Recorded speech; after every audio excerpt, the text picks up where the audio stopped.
Hola chicos, buenos días. Vamos con la clase de hoy martes. Tenemos varios ejercicios que corregir de la clase de ayer, que ya tenéis varios de ellos en pantalla. Eran muy sencillitos de hablar sobre las propiedades básicas de las funciones y de su representación, de las diversas formas de representación de las funciones que existen.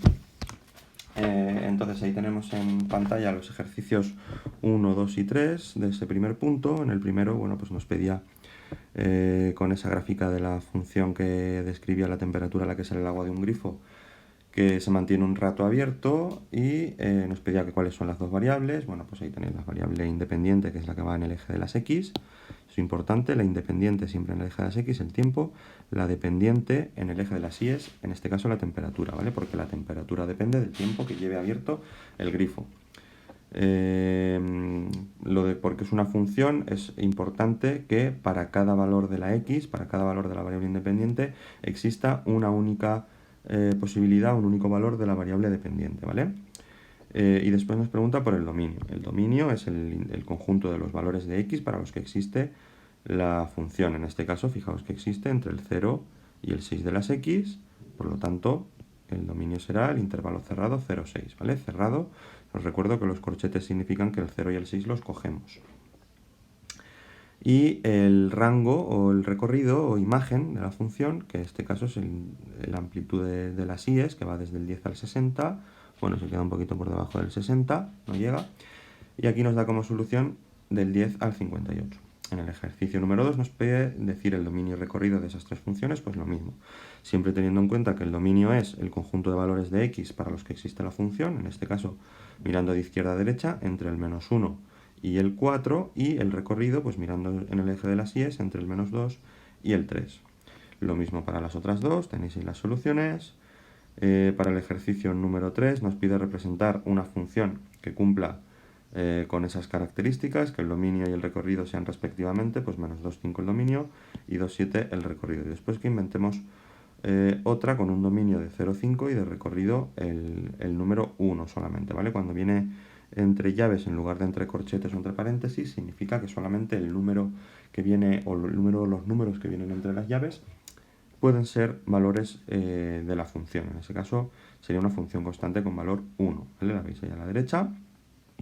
Y el primer ejemplo, la primera representación gráfica que cumpla que el dominio sea de menos 2 a 5 y el recorrido de 2 a 7, pues lo tenéis en esa primera gráfica. Bueno, pues aquí tenéis luego los siguientes dos ejercicios, que era de las funciones. Bueno, en el ejercicio 2 nos habla de funciones dadas mediante un enunciado. Aquí también lo que intenta es evidenciar que en el caso de la excursión de Félix hay bastante incertidumbre, hay poca concreción en los datos, no se habla en concreto de las horas ni de las distancias, y por lo tanto a la hora de dar una solución a una gráfica, pues en este caso no nos da solución el problema, porque dice que con los datos que tenemos, con la información que se da del recorrido de Félix, existen múltiples propiedades y respuestas diferentes, existen muchas alternativas, ¿vale? Podemos poner que anda más metros, menos metros, que sale una hora o sale más tarde, que anda más tiempo, menos metros, menos tiempo, porque no tenemos una información cierta acerca de su recorrido. Sin embargo, para la función que expresa el recorrido de María, sí que tenemos una información concreta en cuanto a tiempos y en cuanto a distancias, o bueno, en este caso alturas sobre el nivel del mar, y por lo tanto solo existe una solución, una respuesta posible a ese ejercicio, ¿vale? En el ejercicio número 4, bueno, pues tenéis que echarle un vistazo a la parte de teoría de la página 84, que ahí nos explica lo necesario para calcular la segunda columna de la tabla, que era lo que teníamos que decir en nuestro caso, ¿vale? Y después tenemos, bueno, el ejercicio 7 no entraba, aunque venga ahí la solución. Y después tenemos ahí las soluciones del ejercicio 6 y el ejercicio 8, que hablaba de las funciones dadas de manera analítica, mediante una expresión analítica, una expresión matemática, que representaba las dependencias entre dos variables. En este caso, pues habla de la dependencia entre el volumen de la esfera y la medida de su radio, ¿de acuerdo? Bueno, pues ahí con la fórmula del volumen de una esfera, 4 tercios de pi r al cubo, se relacionan ambas variables, y tenéis también la solución. Y en el ejercicio número 8, pues teníamos también que hablar de la relación. En este caso nos pedía que calculásemos el tamaño aparente A de un objeto del ejemplo 4 que tenéis en esa página, ¿vale? El ejemplo 4 de los que vienen en la parte de la teoría de la página 85, y que viésemos los valores de D para los valores de A para esos diversos valores de D, teniendo en cuenta que tenemos la expresión en la parte de teoría, que es A igual a 2 partido por 2 menos D, pues tendríamos que utilizar esa expresión para responder a las preguntas, ¿vale? Y tenéis también la solución.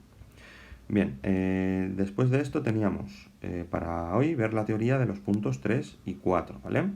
En el punto 3 nos habla del dominio de definición de una función, y en el punto 4 nos habla de la continuidad y de las funciones y de las discontinuidades. Esto viene también explicado en los vídeos que os he subido, que os subí ayer al Edmodo, en los que vienen explicaciones de las propiedades de las funciones, ¿vale? El dominio, que son los valores para los que existe la función. Si la función la tenemos expresada mediante una gráfica, pues es simplemente observar para qué valores de x existe trazo de la función. Mientras que aquí en este caso nos explica también algunos casos básicos para calcular el dominio de funciones que tenemos definidas mediante su expresión analítica, ¿vale? En el caso en el que la función venga definida por una expresión analítica, por una expresión matemática, el dominio será aquellos valores de la x para los que exista la función. Entonces aquí en los problemas resueltos, fijaos que tenemos el cálculo de un dominio para una función racional, una función que es cociente de polinomios, y en el ejemplo B, el cálculo del dominio para una función irracional, es decir, una función que viene definida por una raíz cuadrada. Aquí lo que tenemos que plantearnos es, ¿cuándo no existe la función? Pues para el caso de las funciones que sean cocientes de polinomios, para las fracciones algebraicas, no existirá cuando la división sea una división por cero, es decir, cuando en el denominador haya un cero. Por lo tanto, lo que hacemos es calcular, resolviendo la ecuación de segundo grado, x cuadrado menos 2x menos 8 igual a 0, es decir, igualando el denominador a 0, vemos qué valores de x, que en este caso son el 4 y el menos 2, son los que hacen que la expresión valga 0, que el denominador valga 0. ¿Qué pasaría si la x valiese menos 2 o si la x valiese 4? Que el denominador sería 0 y tendríamos 1 dividido entre 0, que es un error matemático, no existe, y por lo tanto la función no puede existir en esos puntos. De manera que decimos que el dominio de la función es de menos infinito a menos 2 sin coger el menos 2, unión del menos 2 al 4 sin coger ni el menos 2 ni el 4, unión del 4 al más infinito sin coger el 4 tampoco. O lo que es lo mismo, los números reales menos los números menos 2 y 4. En el apartado B, como tenemos una raíz cuadrada, tenemos que plantearnos cuándo no existe una raíz cuadrada. Y bien, pues una raíz cuadrada no existe cuando lo que hay en el radicando, es decir, lo que hay dentro de la raíz, es menor que 0. Por lo tanto, resolvemos una inecuación.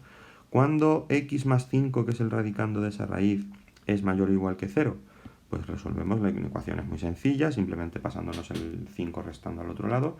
Tenemos que x más 5 será positivo cuando x sea mayor o igual que menos 5. Por lo tanto, la función va a existir cuando la x sea mayor o igual que menos 5, es decir, de menos 5 con corchete a más infinito, ¿de acuerdo? Bien, pues ahí tenéis ese ejercicio número 1 que tendréis que hacer para mañana, con el que tenéis que calcular los dominios de esas funciones. Tenéis más ejemplos en los vídeos que subí ayer, ¿vale? Las explicaciones de dominio.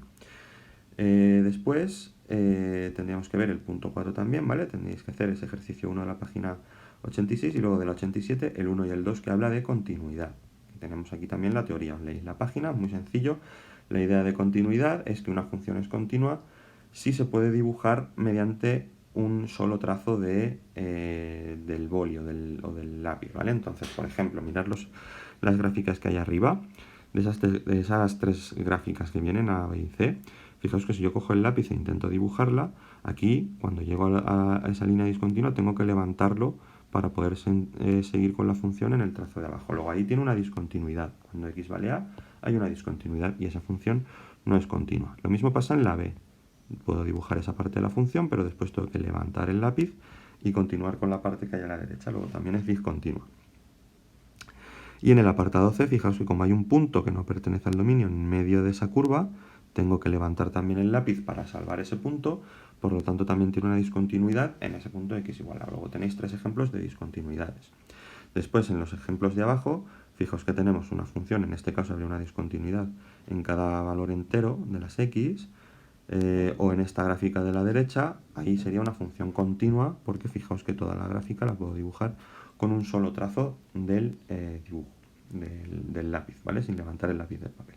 Pues os veis esa teoría, también os veis los vídeos con la explicación de la continuidad y las discontinuidades de funciones y los ejemplos que vienen ahí, y resolvéis esos ejercicios 1 y 2, ¿vale? Y con eso tendríamos terminada la clase de hoy. Así que eso es todo.